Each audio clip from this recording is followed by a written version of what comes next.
I'm Evan, 26, male, and at my grandfather's will reading, my own aunt and cousin told me he was embarrassed by me, just moments before I revealed a secret that would change everything. The air in the lawyer's office was thick with a silence that felt heavier than sound. It was the kind of quiet that buzzes in your ears, a stuffy, formal quiet that clings to the dark wood paneling and the leather-bound books lining the walls. Outside, a gentle rain tapped against the large window of Mr. Harrison's corner office. But inside, the only storm was the one brewing between the three people seated around the polished mahogany table. My Aunt Carol sat directly across from me, her posture ramrod straight, her expensive black dress a stark contrast to the genuine grief that should have filled the room. Her grief, I noted with a familiar ache, was nowhere to be seen. In its place was an air of impatient triumph. Beside her, my cousin Marcus was slumped in his chair, scrolling idly through his phone with one hand. He hadn't even bothered to wear a proper suit, opting for a designer tracksuit that probably cost more than my entire wardrobe. A smirk was permanently affixed to his face, as if he were waiting for the punchline of a joke only he understood. And then there was me, clutching the worn leather strap of my satchel on my lap. The satchel felt heavier than usual today, weighted down by more than just the historical documents I usually carried for my job. It held a promise. It held the truth. The man we were here for, the reason for this strained gathering, was my grandfather Arthur. He had passed away 2 weeks ago, and the loss was a hollow space in my chest that nothing seemed to fill. He was more than a grandfather to me. He was my mentor, my confidant, my hero. He was the one who taught me to see the stories in old buildings, the history in a brick, the soul in a blueprint. He was a renowned architect, a man who had shaped the very skyline of our city. To Carol and Marcus, however, he was primarily a bank account, a portfolio, and a estate to be claimed. "Can we get this over with, Robert?" Carol said, her voice sharp and cutting through the quiet. She addressed Mr. Harrison, our family's lawyer for over 40 years, with a casualness that bordered on rude. "Some of us have things to do. We've already started the process of organizing the house." Mr. Harrison, a kind man with weary eyes, looked up over his spectacles. "Of course, Carol, we are just waiting for the official start time." He gave me a brief, sympathetic glance, and I offered a weak smile in return. He knew. He didn't know everything, but he knew enough about our family dynamic to understand the tension in this room. This dynamic wasn't new. It was a story decades in the making, a pattern of behavior I had grown up with. Carol, my grandfather's only child, had always viewed me with a unique brand of dismissive disappointment. Her disdain for my chosen profession was her favorite topic at family gatherings. I remember one Thanksgiving dinner about 3 years ago. The entire extended family was there, the dining room filled with chatter and the scent of roasted turkey. I had just landed my job as a historical archivist for the city, a position I was incredibly proud of. I was responsible for preserving the very history my grandfather had helped create. When my grandmother's cousin asked me what I was up to, I started to explain, my voice full of enthusiasm. Before I could get 2 sentences out, Carol let out a short, sharp laugh. "An archivist," she announced to the table, as if the word itself were absurd. "He spends his days in a dusty basement, getting paid pennies to look at old papers that nobody cares about. All that expensive education just to become a glorified file clerk." The table fell silent. I could feel my face flush with heat, a hot wave of embarrassment washing over me. I wanted to defend myself, to explain the importance of preservation, the joy I found in my work, but the words caught in my throat. It was my grandfather who spoke. He didn't raise his voice, he never did. He simply placed his fork down gently and looked at his daughter. "Carol," he said, his tone soft but firm as steel, "Evan is preserving our city's memory. It's noble work. Some people build the future, and some have the important job of making sure we don't forget the past. There is no shame in that, there is only honor." He then turned to me and winked. "Besides," he added, a twinkle in his eye, "he gets to handle the original plans for the old courthouse. Even I haven't seen those in 30 years. Carol fell silent, though her expression soured for the rest of the evening. She couldn't argue with her father, but his defense of me only seemed to deepen her resentment. It was a classic example of their interactions. She would attack, and he would quietly but unyieldingly defend. Marcus, of course, was his mother's echo. He adopted her opinions as high. Own, adding his own layer of smug cruelty. He was 2 years older than me and had spent his life doing as little as possible. He'd floated from one failed business venture to another, all funded by his mother, all while mocking me for my steady, if modest, career. His cruelty was more direct. I remember being around 12 years old visiting my grandfather's house. The study was my favorite room, filled with architectural models, rolls of blueprints, and the faint, pleasant smell of old paper and wood. Grandfather Arthur had a particularly intricate model of the first bridge he ever designed. It was his pride and joy. I was in the corner reading a book when Marcus came in, bouncing a rubber ball against the wall, bored and looking for trouble. I told him to be careful, but he just laughed and threw the ball harder. Inevitably, it ricocheted off a bookshelf and crashed directly into the model bridge, snapping one of the delicate support towers. Panic seized me. Before I could even react, Marcus's eyes widened and he immediately pointed at me. "Evan did it," he shouted. He threw a book at it. Carol rushed in, saw the broken model, and her fury landed squarely on me without a moment's hesitation. I tried to explain, to tell her it was Marcus and his ball, but my words were drowned out by her accusations and Marcus's crocodile tears. She sent me to my room, telling me how I was a clumsy, careless boy and how I had probably broken my grandfather's heart. I sat on the bed in the guest room, my own tears of injustice streaming down my face. A little while later, the door opened and Grandfather Arthur came in. He didn't look angry. He just looked at me with his kind, knowing eyes. He sat on the bed next to me and held up a small, red rubber ball. "I found this under my desk," he said quietly. "Funny, it doesn't look much like a book." My breath hitched in a sob of relief. "He lied," I whispered. "I know," Arthur said, placing a comforting hand on my shoulder. "Some people, Evan, will do anything to avoid facing the consequences of their own actions. The best thing you can do is not be like them. Your integrity, your honesty, that is your real strength. Don't ever let anyone take that from you." He didn't make Marcus apologize. He knew it would be a hollow, meaningless gesture.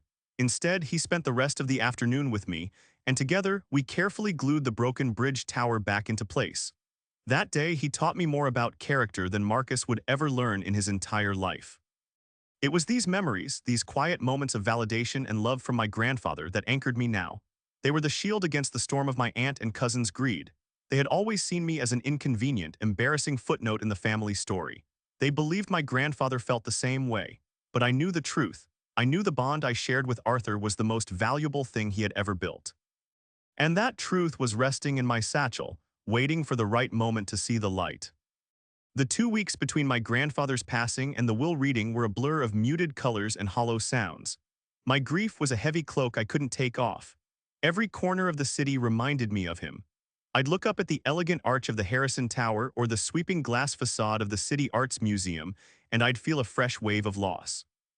These buildings were his legacy, monuments of steel and glass, but my memories were of the man behind them, the warmth of his smile, the calloused feel of his hand, the endless patience with which he answered my every question. I spent hours walking through the quiet halls of his house, a place that had always felt more like home to me than my own small apartment. I'd run my fingers over the spines of his books, sit at his large drafting table in the study, and imagine him there, his head bent in concentration, a pencil tucked behind his ear. The house was filled with his spirit, a calm, creative energy that was the polar opposite of the chaos my aunt and cousin were beginning to stir up. Their mourning process, if one could call it that, was vastly different from mine. It was efficient, pragmatic, and utterly devoid of emotion. The day after the funeral, a service at which Carol delivered a eulogy that sounded more like a business associate's summary of achievements than a daughter's farewell, she and Marcus descended upon the house. I was in the kitchen making a cup of tea when they walked in without knocking. Carol was on her phone, speaking in a loud, brisk voice. "No, not next week. I want the appraiser there by Friday. We need to get a clear market value before we list it." List it? My stomach dropped. List the house. The house Arthur had designed and built himself, the house he had lived in for 50 years, the place where every memory of him resided. Marcus, meanwhile, wandered into the living room and started looking at the furniture with a critica. "Li, this stuff is all so old, Mom," he called out. "We'll have to pay someone to haul most of this junk away.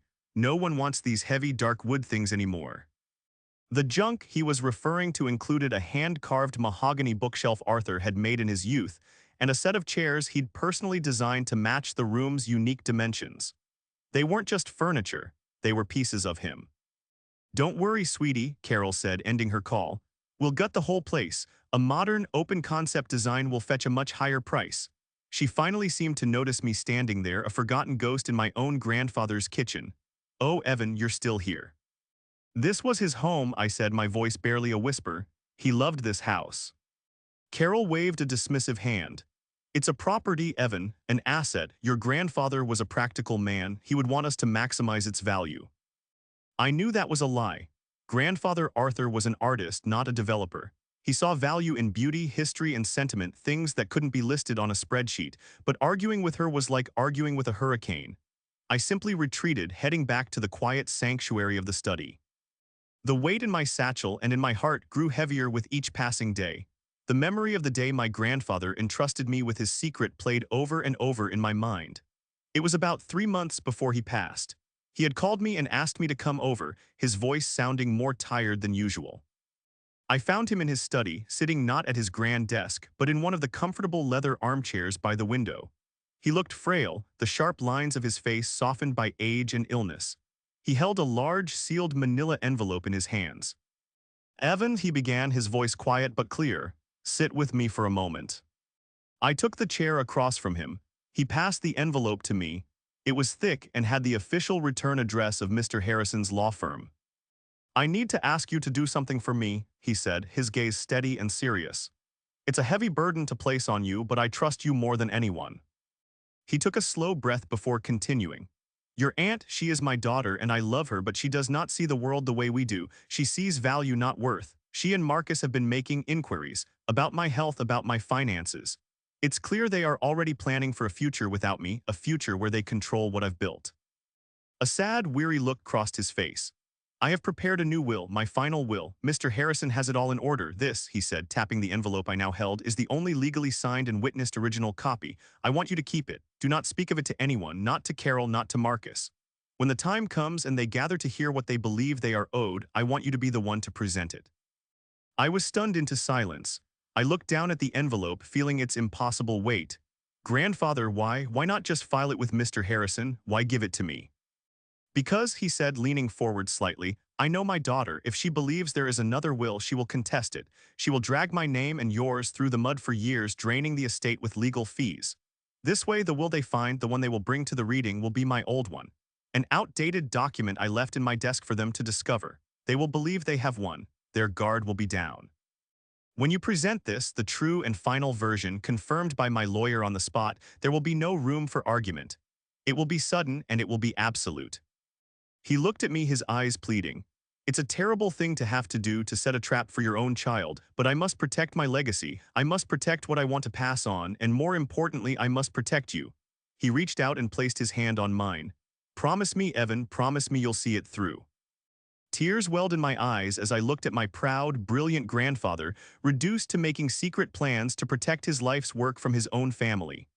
"I promise," I whispered, my voice thick with emotion. Now sitting in the lawyer's office, that promise was a fire in my chest. I had spent the last 2 weeks watching Carol and Marcus act as if they were already lords of the manor. They had changed the locks on the house 2 days ago, a quiet final act of possession. Marcus had even had the audacity to park his ostentatious sports car in my grandfather's garage. They weren't just anticipating an inheritance, they were celebrating it before the body was even cold. Their arrogance was my shield. Their overconfidence was the very thing my grandfather had predicted. They saw me as a non-entity, a piece of old furniture to be cleared out with the rest of the junk. They had no idea that the quiet, dusty archivist in the corner was the one person who held the key to the entire future tea. They had so carefully and so callously planned for themselves. Mr. Harrison cleared his throat, the sound pulling me from my thoughts. He straightened a small stack of papers on the desk before him, his movements precise and deliberate. "All right," he said, his voice filling the tense silence. "Let us begin." He looked at Carol. "Carol, you provided my office with a document you found in your father's desk, which you believe to be his last will and testament. Is that correct?" "It is," Carol said, her voice dripping with false solemnity. "I found it locked in his top drawer. It's dated from just last year, obviously his most recent wishes." She shot a quick, triumphant glance at Marcus, who responded with a subtle nod, his smirk widening ever so slightly. My heart hammered against my ribs, dated from last year. Grandfather Arthur's foresight was astonishing. He had created a decoy, a perfectly plausible fake to ensure they would take the bait. "Very well," Mr. Harrison said. He opened a folder and slid out a document. It was a simple 2-page affair. He began to read in a formal monotone. I, Arthur Pendleton, being of sound mind and body, do hereby declare this to be my last will and testament, revoking all prior wills and codicils. He went through the standard legal language, his voice a steady drone. I watched my aunt's face. She was a picture of feigned patience, like a runner waiting for the starting pistol to fire, her victory lap already planned. Marcus had finally put his phone away and was leaning forward, a greedy light dancing in his eyes. As to the disposition of my estate, Mr. Harrison continued, I give, devise, and bequeath my entire estate, including all real and personal property, my savings, investments, and all other assets, to be divided equally between my beloved daughter, Carol Jennings, and my grandson, Marcus Jennings. The words hung in the air. For a moment there was nothing but the sound of the rain outside. Then Carol let out a small, controlled sigh of what sounded like relief, though it was clearly a performance. Well, she said, folding her hands on the table. It's just as Arthur would have wanted, keeping it in the immediate family. He was always so traditional. Mr. Harrison paused, looking down at the document. There is no other mention, he stated, looking up at me. Evan, your name is not listed in this document. That was the cue. That was the moment my aunt had been waiting for. She turned her head slowly, her eyes, cold and sharp, fixing on me. A cruel, humorless smile spread across her lips. Well, of course it isn't, she said, her voice laced with pity and scorn. Evan, sweetie, you can't have honestly expected anything, can you? I didn't answer, I just met her gaze, my expression unreadable. She let out a short, sharp laugh, the sound ugly and jarring in the quiet room. He left you nothing, he was embarrassed by you. The words struck me like a physical blow, exactly as she'd intended. It was one thing to hear her say such things at a holiday dinner. It was another to have her say them here, in this room, claiming they were the final sentiments of the man I loved most in the world. The accusation was a poisoned dart, meant to pin me to the wall with shame. I felt a flash of hot anger, but it was quickly cooled by the memory of my grandfather's voice. Your integrity is your real strength. Don't ever let anyone take that from you. I held onto that thought like a lifeline. Marcus, never one to be outdone by his mother, leaned forward, his elbows on the table. He winked at me, a gesture of pure, unadulterated malice. Don't take it personally, cousin, he said, his voice slick with false sympathy. We already moved into the house, had the locks changed and everything. Granddad would have wanted someone to take care of the place right away.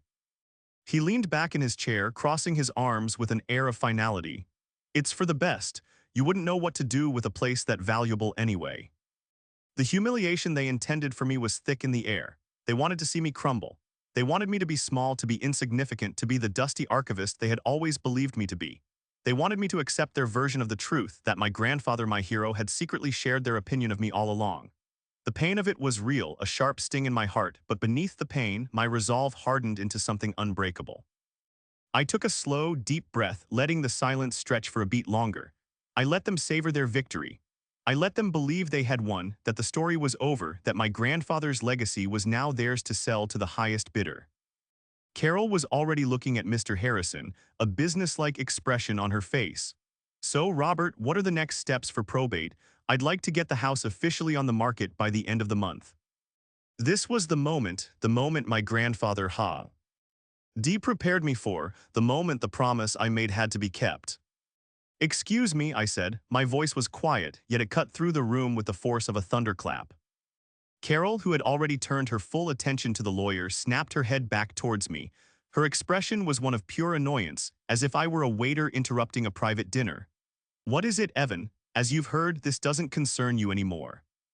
I believe it does, I replied, my voice steady now, gaining strength. I reached down and unclasped the buckle on my leather satchel. The click of the metal was unnaturally loud in the silent room.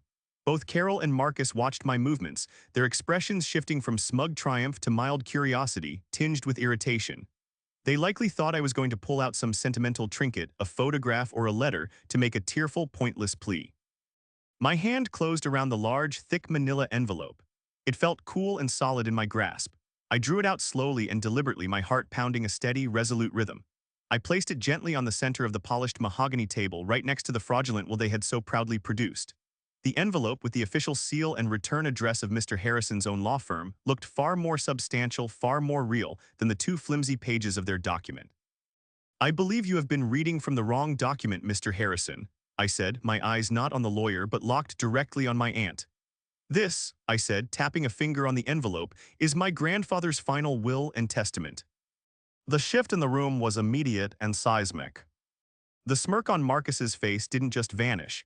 It looked as if it had been surgically removed, leaving behind a slack-jawed expression of confusion. Carol's condescending smile froze and then crumbled.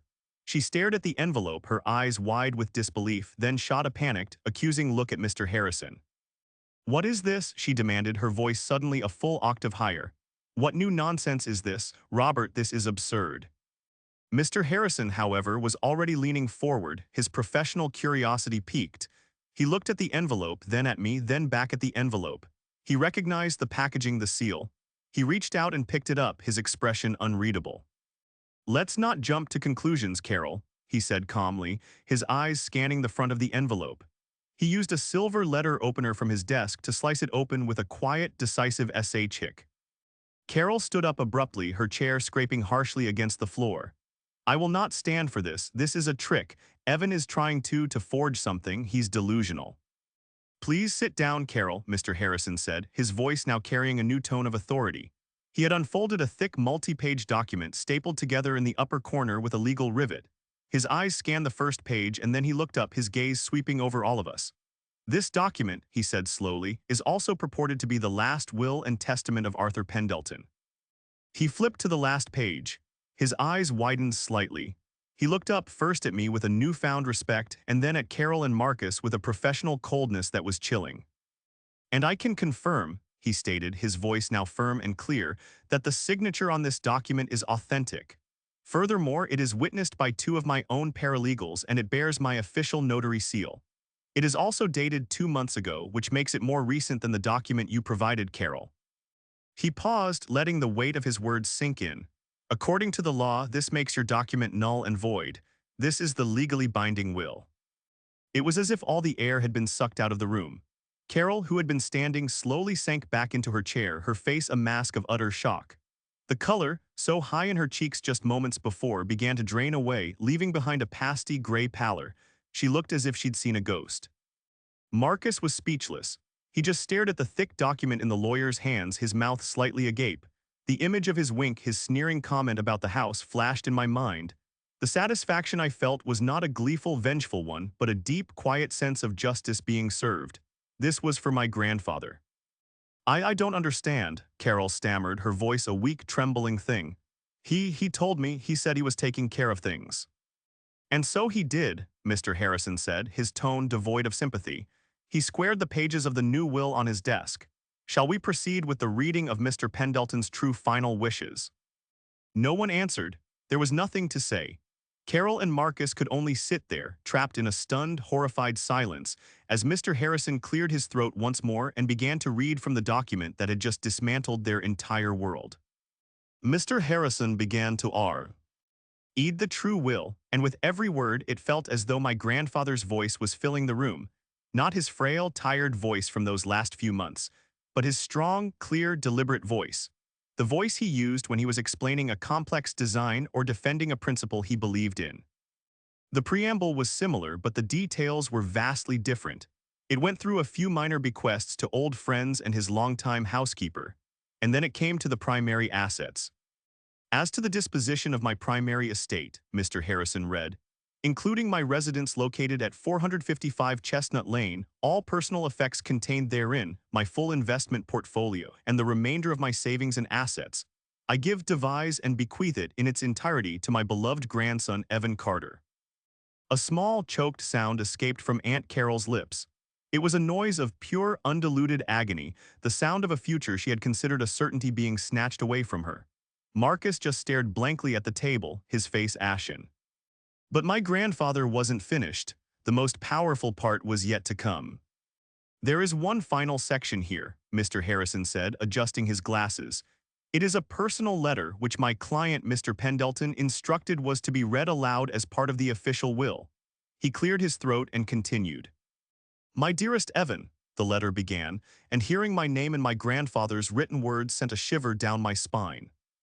"If you are hearing this, it means I am gone, and you have fulfilled the difficult promise I asked of you. I am sorry to have placed such a burden on your shoulders, but I knew your integrity was the only vessel strong enough to carry my final wishes to shore. I am leaving you my home and my legacy not because you are my grandson, but because you are the only one who truly understands what it is. You see the soul in a building, not just its market value. You feel the history in an old piece of wood, you hear the stories in a fading blueprint.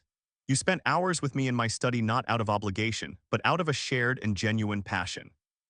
That is a connection more valuable than any stock or bond, and it is the reason I have entrusted you with everything I built. I know you will not simply own it, you will honor it, you will preserve it, you will be its caretaker as I was. Mr. Harrison paused to take a sip of water, and the silence in the room was deafening. I could feel tears welling in my eyes, not of sadness but of profound love and gratitude. This was my grandfather's final gift. Not the house, not the money, but this validation, this testament to our bond, read aloud in front of the very people who had spent a lifetime denying it. The lawyer continued, his voice steady, to my daughter Carol. Carol flinched as if she'd been struck. For years I have watched you. I watched as you valued things over people, as you measured my life not in memories but in dollars and cents. You looked at my home, the place where you grew up, and saw only square footage. You looked at your own nephew, a good and honorable young man, and saw only disappointment because his passions did not align with your materialistic ambitions. You have taught your son Marcus to value the same hollow things. I leave you my deepest disappointment, and the hope that one day you will learn that a person's true worth cannot be appraised or liquidated. To my grandson Marcus, you have been given every advantage and have squandered it on the belief that you are owed a life of comfort without effort. You coast on arrogance and a sense of entitlement your mother has so carefully nurtured. I hope that this moment teaches you a lesson that my guidance never could, that a legacy is something you build, not something you inherit through trickery and disrespect. The final paragraphs were addressed back to me, detailing his wishes for the house to be preserved and for his library of architectural plans to be cared for. It was a loving, detailed, and deeply personal farewell. Mr. Harrison finished reading and neatly folded the document. He looked up, his face impassive. The will makes one final provision for Carol Jennings and Marcus Jennings. A tiny, desperate flicker of hope appeared in Carol's eyes. To each of you, the lawyer read, I leave the sum of $1,000. This is not a reward but a legal necessity so that you cannot contest this will on the grounds that you were accidentally forgotten. The finality of it was brutal. The token amount was not a gift. It was a final tactical move from a master strategist, a closing statement that left no room for appeal. It was my grandfather's checkmate. Carol made no sound. She just sat there utterly defeated, her face a pale blank slate. All the arrogance, the scorn, the triumphant cruelty had been stripped away, leaving behind a hollow, pathetic shell. Marcus had his head in his hands, his shoulders shaking slightly. The storm had passed, the truth had been told, and my grandfather's voice, full of wisdom and love, had been the last one heard. The professional quiet of the lawyer's office returned, but its character had completely changed. The tense, oppressive silence from before was gone, replaced by the heavy, awkward quiet of utter humiliation. Carol and Marcus were statues of disgrace. Mr. Harrison, ever the professional, broke the silence. He opened a drawer and removed a checkbook. I will write you the checks for your inheritance now, he said, his tone flat and businesslike. The word inheritance sounded like a joke in this context. He methodically wrote out 2 checks for $1,000 each, signed them, and slid them across the vast mahogany table. They landed near Carol's hand. She stared at them as if they were venomous spiders. For a long moment she didn't move. Then, with a jerky, robotic motion, she reached out, took them both, and stood up. She didn't look at me, she didn't look at Mr. Harrison, she just stared at the door. We have to be out of the house, she asked, her voice a dry, rasping whisper. The will is effective immediately, Mr. Harrison confirmed without looking up. Evan is the legal owner of the property. I would advise you to remove your personal belongings as swiftly as possible. You are now trespassing. Marcus rose to his feet as well, his face red and blotchy, his eyes filled with a furious, impotent rage. He looked like he wanted to scream, to break something, to lash out, but the complete and utter legality of his defeat left him powerless. He shot me a look of pure hatred, a look that promised a resentment he would carry for the rest of his life. I felt nothing but a distant pity for him. Without another word, they turned and walked out of the office. Their departure was not the triumphant exit they had planned. It was a retreat, a pathetic and silent shuffle of 2 people whose world had been built on a foundation of greed, a foundation that had just crumbled into dust beneath their feet. When the door clicked shut behind them, I let out a breath I didn't realize I'd been holding. I felt drained, as if I had just run a marathon. Mr. Harrison looked at me, and for the first time a small, genuine smile touched his lips. "Your grandfather was a remarkable man, Evan," he said. "Brilliant and always 3 steps ahead. He would be very proud of you today." He handed me a folder containing a copy of the will and a set of keys. "These were left in my care, the original keys to the house. Your grandfather had a feeling you might need them." I took them, the cool metal feeling solid and real in my hand. "Thank you, Mr. Harrison, for everything." "I was just the messenger," he said, shaking my hand warmly. "Now go home." Driving to the house was surreal. The rain had stopped and a weak afternoon sun was breaking through the clouds. When I pulled into the driveway, I saw Marcus's flashy sports car was already gone. The front door was slightly ajar. I walked in cautiously. The scene inside was one of chaotic retreat. Boxes were hastily packed and strewn about the entryway. A lamp was knocked over in the living room. It was clear they had grabbed what they could in a panicked frenzy. They had violated this space with their presence, and now they had desecrated it with their departure. I walked from room to room. In the study, my grandfather's sanctuary, they had packed up some of his antique books, no doubt seeing them only as items to be sold. A box labeled old junk was filled with rolled-up blueprints, the very soul of his life's work. Anger, hot and sharp, flared within me. I took a deep, calming breath. They were gone. Their influence would be cleansed from this place. I spent the rest of the day simply walking the halls, touching the walls, reacquainting myself with the spirit of the house. That evening, I ordered a simple pizza and ate it sitting on the floor of the great room, looking out the large picture window at the city lights beginning to sparkle. This magnificent house, which had always been a symbol of my grandfather's genius, was now my responsibility. It was a daunting thought, but it wasn't frightening. It felt right. It felt like coming home. As I was getting ready to spend my first night in my old guest room, I noticed something I hadn't before. Tucked inside one of my grandfather's favorite books on architectural theory, which he'd left on the bedside table, was a small personal note. It was not part of the will, just a single folded sheet of paper in his familiar, elegant handwriting. I unfolded it carefully. "Evan," it read, "the house is yours, the legacy is yours, but don't let them take up any more space in your life. Your aunt and cousin live in a prison of their own making. Don't let their bitterness become a lock on your door. Live a good life. Fill this house with passion, with laughter, and with kindness. That will be M. Why greatest masterpiece, love, Arthur." Tears streamed down my face as I read the words. It was his final goodbye, a personal message sent across time, a final piece of advice from my mentor. He wasn't just giving me his possessions, he was giving me my freedom. Freedom from the weight of my family's judgment, freedom to live a life on my own terms. That night, sleeping in the quiet, peaceful house, I felt a sense of peace I hadn't felt in a very long time. Weeks turned into a month, and the house slowly began to feel like mine. The ghost of my aunt and cousin's brief hostile occupation faded with each passing day. I spent my weekends not renovating or gutting but restoring. I unpacked the boxes they had labeled junk and carefully unrolled my grandfather's blueprints, cataloging them with the same care and reverence I used at my job. I placed his old books back on the shelves and polished the dark wood furniture until it gleamed. This wasn't a property to be flipped, it was a treasure to be preserved. I hadn't heard a single word from Carol or Marcus. There were no angry phone calls, no bitter text messages. It was just a profound and sudden silence. They had been surgically excised from my life, and I found that I was immensely at peace with their absence. The family ties, strained and toxic for so long, had finally been severed. It was a sad reality, but a necessary one for my own well-being. My only connection to them now was the distant pity I felt for the empty, grasping lives they had chosen to lead. Walking through the quiet halls of the house, I often thought about my grandfather's last note. "Fill this house with passion, with laughter, and with kindness." I knew I couldn't just be a passive curator of his legacy. I had to actively build upon it. The inheritance was substantial, far more money than I had ever imagined having, and I felt a deep responsibility to use it in a way that would make him proud. My first decision was an easy one. I contacted the local university, the same one my grandfather had attended, and worked with them to establish the Arthur Pendleton Scholarship for Architectural Excellence. It would be a full-ride scholarship awarded each year to a promising young student who, like my grandfather, came from a modest background but had a brilliant vision for the future. It felt like the perfect way to turn his financial success into a living, breathing opportunity for others. My second project was for the house itself. I began the formal process with the city's historical society to have the residence at 455 Chestnut Lane declared a protected landmark. It would ensure that the house, his first and most personal architectural creation, could never be torn down or altered in a way that would compromise his original design.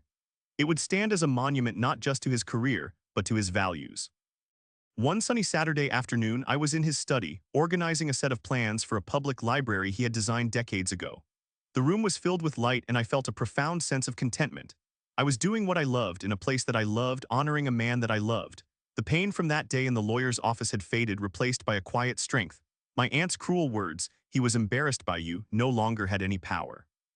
They were just echoes from a hollow person, drowned out by the truth of my grandfather's love and respect. He had taught me that a person's real legacy is not the money or property they leave behind, but the impact they have on the world and the love they share with others. In his quiet, steadfast way, he had ensured that his true legacy would be protected. And in doing so, he had given me mine. For anyone listening who has ever felt overlooked, underestimated, or devalued by the people who are supposed to love you the most, know this. Their opinion of you is a reflection of their own limitations, not your worth. Your value is not determined by their judgment. Build your own legacy on a foundation of integrity, passion, and kindness. Trust in your own truth even when you feel like you're standing alone. Because sometimes the quietest voice in the room is the one that holds the most power. After listening to today's story, perhaps it has raised some new questions in your mind. Every day on Reddit, new experiences and moments create fresh stories.